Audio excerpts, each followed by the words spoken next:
As you saw there, we finished up the bleeding process on the QuickJacks. So I checked all the connections, all the fittings, and we got no leaks anywhere, so that's a bonus. I did top off the fluid reservoir in the hydraulic pump, about 1/4 of a liter to bring it up to the proper height. So at this point, guys, I think we're ready to finally lift a car. So I got the E320, the winter beast, that we're going to lift up today, just to test out the jack. Feeling very confident though. So far I'm super impressed with the build quality. These things are solid, I'm telling you. I'm just stoked, guys. I don't know if you can tell. I'm super excited to get these up and working.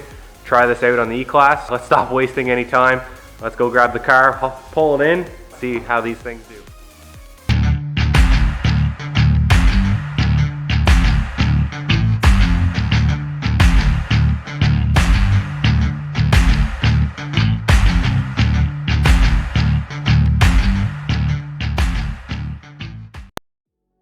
We've got the E320 here, we're going to pull around.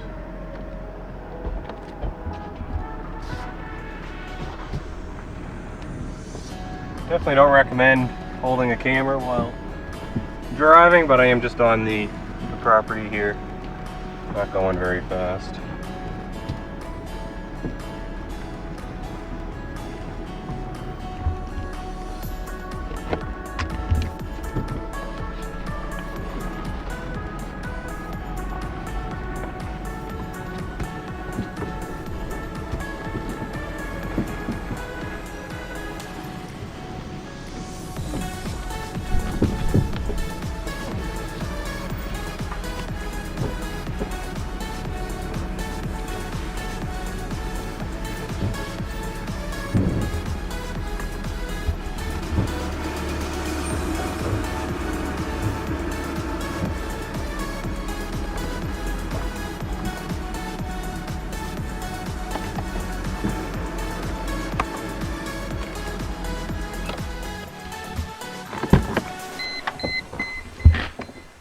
I guess I never really thought about it, guys. I never actually properly introduced this vehicle to the channel.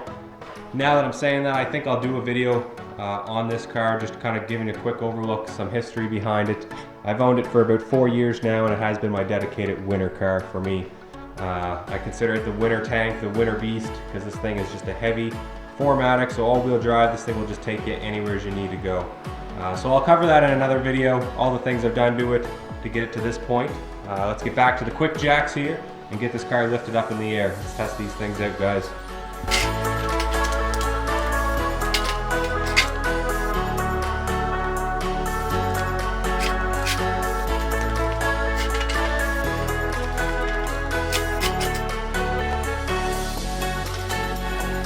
Alright guys, so we got both of the lifts in place.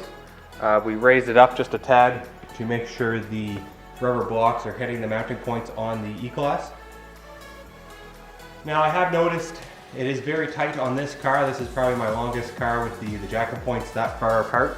So I'm hoping on the other vehicles I'm not going to have too big of a problem. These are the standard length.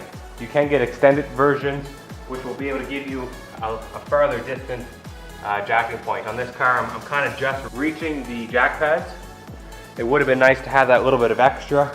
But for the SLK, the little two-door Roadster, I think the extended ones would have been a bit too long to fit under that car where it has a shorter wheelbase. I think I'm good. I'm going to try to lift her up here, take her slow, and see how she goes.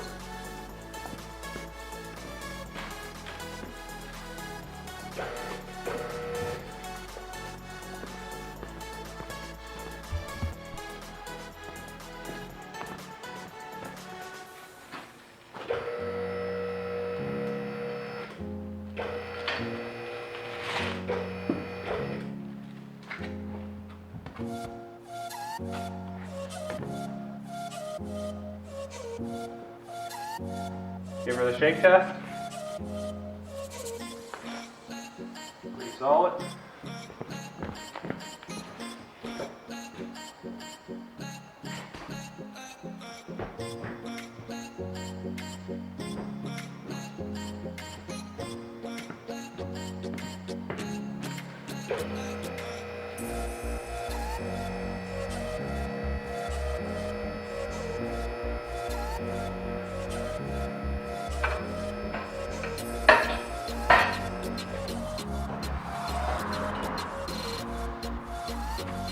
Alright guys, we're on the first lifting point here. Give you a little bit of a close-up. Check this out guys, this is wicked. We got all 4 tires up within 10 minutes at the very most to get this completely set up to use. We got access to all 4 tires.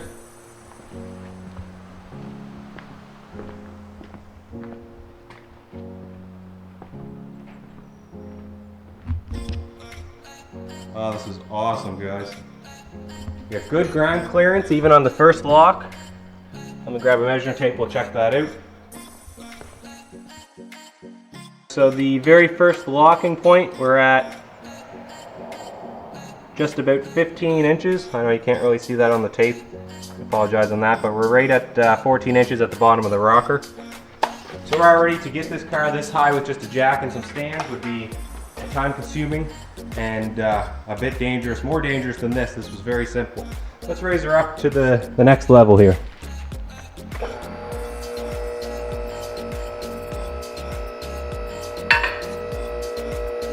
Just gotta check that front, make sure she's not gonna hit. Oh yeah, plenty of room.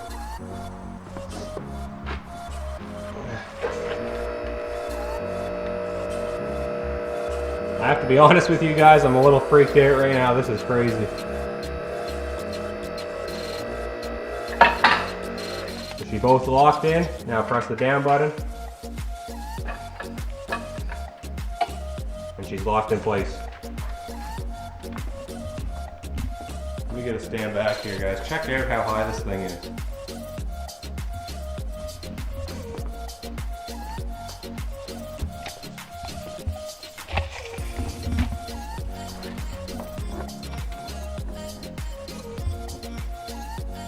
Alright guys, I do apologize, you can't see the tape there.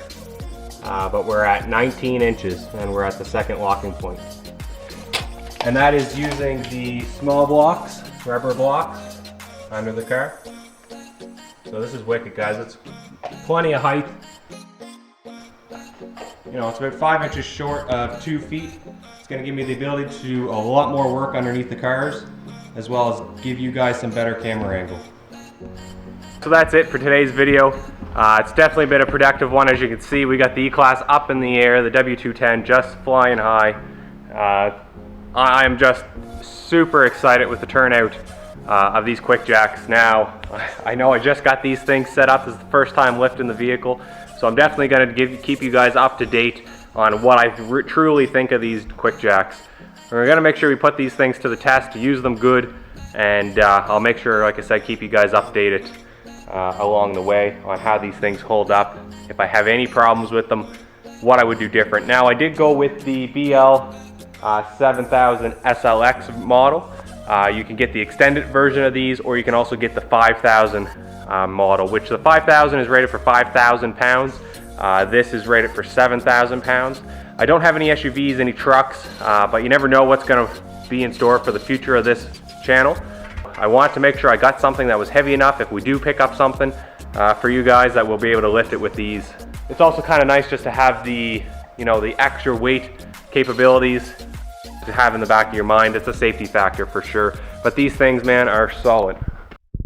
Alright guys, I do apologize there. I did have some camera mic issues towards the end, but overall I'm very happy with the purchase of these QuickJacks, and I do believe they'd be a great addition to anybody that does a lot of DIY work on their vehicles. I want to thank you guys very much for tuning in today's episode. If you did enjoy, please smash that like button, leave your thoughts and comments down below, and don't forget to hit that subscribe button so you don't miss out on any future content coming your way. Until next time, you know what to do. Keep her at full throttle.